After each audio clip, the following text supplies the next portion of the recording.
দেখবেন যারা সরকারি চাকরি করে বা বিভিন্ন রকম ব্যবসা করে, যারা খুব ব্যস্ত, ঠিক তাদের থেকেও বেশি ব্যস্ত কে জানেন? তাদের থেকেও বেশি ব্যস্ত হলো রাস্তায় রাস্তায় ঘুরে বেড়ানো সেই বেকার ছেলেটা। সেই বেকার ছেলেটাকেই না বিভিন্ন মানুষ বিভিন্ন রকম কাজ দিয়ে থাকে। হয়তোবা তার বাবা এখানে যেতে বলে, হয়তোবা তার মা এটা আনতে বলে, ওটা আনতে বলে, আবার না আনলে খ্যাচ খ্যাচ করে। মাঝে মাঝে বন্ধুরা ডাকে, বন্ধুদের ওখানে সময় দিতে হয়। যদি বন্ধুদের ওখানে সময় না দেই, তখন আবার সে ভাববে হয়তোবা নতুন প্রেম করতেছে, তাই হয়তোবা আমাদের এখানে আর সময় দেয় না। এর এটা না করলে মন খারাপ করবে, ওর এটা না করলে মন খারাপ করবে, ওর সঙ্গে দেখা না করলে মাইন্ড করবে। ঠিক এই কারণেই তারা সারাদিন ব্যস্ত থাকে, এখানে যাওয়া লাগে, ওখানে যাওয়া লাগবে। দেখবেন তাদের কোনো কাজ নেই, শুধু দৌড়াদৌড়ি করতেছে। এই জিনিসটা দেখবেন। আবার যারা এই বেকার ছেলেটাকে ডাকলো, যারা তাদের কাজ করিয়ে নিল, যারা উপকার পেলো এই বেকার ছেলেটাকে দিয়ে, দিন শেষে তারাই বলে তোমাকে দিয়ে কোনো কাজ হবে না, তুমি হচ্ছে বেকার। তখন বেকার ছেলেটার মন ভেঙে যায়, এমন একটা আঘাত পায়, এই আঘাতটা বলে বোঝানোর মতো না।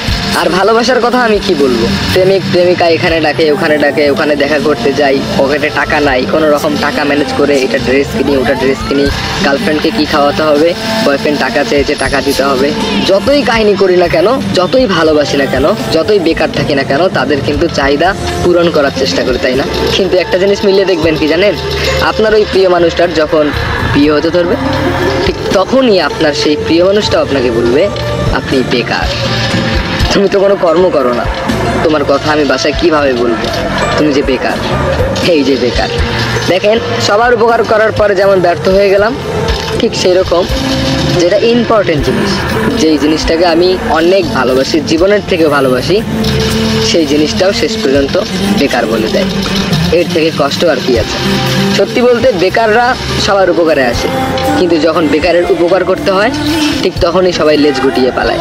তো ভাই, বেকার হলে চলবে না, মনে সাহস জোগাও, কিছু করতে হবে। তোমার দুঃখ কেউ বুঝবে না, কিন্তু তুমি যদি সফল হও, তখন তোমার গল্প শোনার জন্য মানুষের অভাব থাকবে।